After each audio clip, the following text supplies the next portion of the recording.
Hi everyone and welcome back to the Universitatel Sim Racing channel. Today we're diving into a new circuit guide. We're taking on Imola in the GT3 class, this time at the wheel of the Ferrari 296. Now this car in fixed setups tends to lean slightly towards understeer, but it's super stable at the same time. Thanks to the electronic aids, especially the traction control, you can really lean on it and push hard. That makes it one of the most forgiving cars to drive in the game, at least when it comes to fixed races. On the other hand, if you're racing in an open lobby, you've got more flexibility to tweak the setup and fine-tune the car's handling. Either way, the 296 strikes a solid balance between stability and competitiveness. In this video, we're breaking down a benchmark lap time of 1 minute 42.5 seconds and going through the whole track step by step, highlighting key points that'll help you get comfy with Imola. Let's jump right in with turn 1. Tamburello. The visual reference here is the start of the curb, which lines up roughly with the 100-meter board. Look for the white triangle that marks the beginning of the curb. That's your visual cue to start braking. With GT3 cars, and especially coming into a high-speed section like this one, we're talking close to 250 kilometers per hour. It's crucial to hit the brakes hard. You really want to stomp the pedal and let the ABS do its job. Then gradually ease off the brake pressure as you start guiding the car into the corner. This is a long braking zone. Keep the brakes on for a while, downshifting through the gears with a firm but not overly aggressive rhythm. Use all the track on the outside, climbing up onto the curb. It's flat enough in Le Mans Ultimate to give you support without unsettling the car. As the curb begins to narrow, that's your cue to start turning the wheel in decisively. So remember, the start of the white curb marks your braking point, and the end of it is where you begin your turn-in. You'll be in second gear for the middle part of the chicane. Ride the inside curb completely while staying within the white line. Nailing the visual cues here is key to getting the line right. When switching direction for the next corner, shift up to third gear and try to keep the throttle as open as possible. If you've already got good rotation from the first part of Tamburello, you can almost take this section flat out. Let the car run out wide again onto the outside curb, using the white line as your boundary. But be careful not to ride the curb too much here. It might cause the rear to swing out, leading to oversteer and loss of traction heading onto the following straight. Now we move on to the Villeneuve chicane, another technical hotspot. This is a double turn, but you've got to think of it as a single flowing sequence. The first part is all about setting up for the second. Again, the curbs are flat here, so you can use them without worrying, both under braking and at turn-in. You won't get any nasty lockups or heavy ABS kicks. That said, your braking peak needs to be precise. If you overdo it, you'll scrub off too much speed and ruin your line through the second part. Brake just before the Goodyear 50-meter board. Not on it, but slightly earlier. It's just a visual marker, not an exact braking point.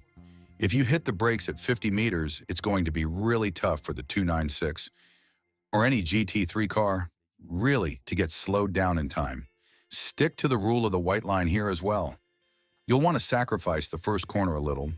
Don't go for that classic outside, inside, outside line, because the priority is setting up the direction change for the next turn. What we want to do here is hug the inside line as much as possible, but with a clear goal to get the best possible exit by using every inch of the track on the way out. The more lateral space we can exploit, the more speed we can carry, and the less we'll need to rely on the brakes. In fact, braking here is split into two short, light phases. The first just helps settle the car into the first part of the Variante Villeneuve. It's about scrubbing a bit of speed, not slamming the brakes, so we can place the car tighter to the inside. The second phase is more about pitching the nose down and initiating rotation. It's not meant to slow the car dramatically. If you nailed the entry, that second tap is really just to help rotate the car, not decelerate. The white line rule still applies here, but the inner curb is really narrow. To nail the cut properly, you'll probably have to dip a bit into the dirt inside the curb. It's always a borderline call. You're riding that fine line between pushing the limit and getting a track cut. Just stepping a little outside the white line can get you flagged. So be careful, but don't compromise your exit speed. Use the full width of the track. Once you've dialed in your references, you'll be rewarded. Now we head into Tosa, a tight hairpin with a very late apex. No need to rush in. Compared to other categories, the LMG T3 cars come in a few clicks slower. They're heavier and the restrictor limits overall power. That means you can brake slightly later, just after the 50-meter board. Take a wide entry, don't dive to the inside right away. Let the car rotate naturally and allow a bit of controlled slide. Don't force it, there's no need. The apex is delayed, not early, not mid-corner, but just past halfway through the turn. If you turn in too soon, you'll struggle to carry speed. Your acceleration will be compromised and you'll lose time all the way down the straight toward Piratecorner. You can use the exit curb here, but steer clear of the wide, white-painted section. It's raised and has small steps and imperfections. That section makes the car bounce, disrupts traction, and can even trigger the traction control, robbing you of drive. At Piratecorner, brake just after the 50-meter board, drop 2 gears, and really commit to the first part of the turn. Then let the car breathe and rotate on throttle. Use every bit of the track. Don't be shy. We're now approaching the first part of Acque Minerali, which should be approached similarly to Villeneuve. Use all the available space, the white line, the curb, whatever gives you maximum lateral room. That way, you'll need less braking and can carry more speed with decent rotation. The target here is to not brake.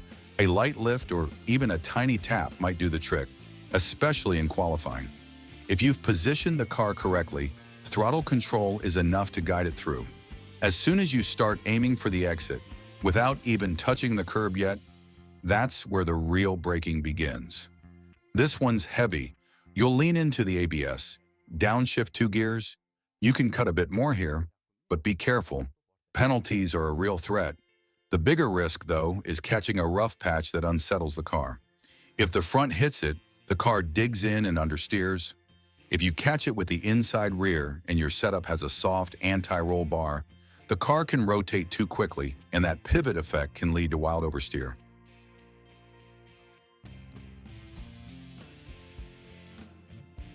Now we come to Variante Alta, one of the trickiest corners on the lap, especially when it comes to track limits.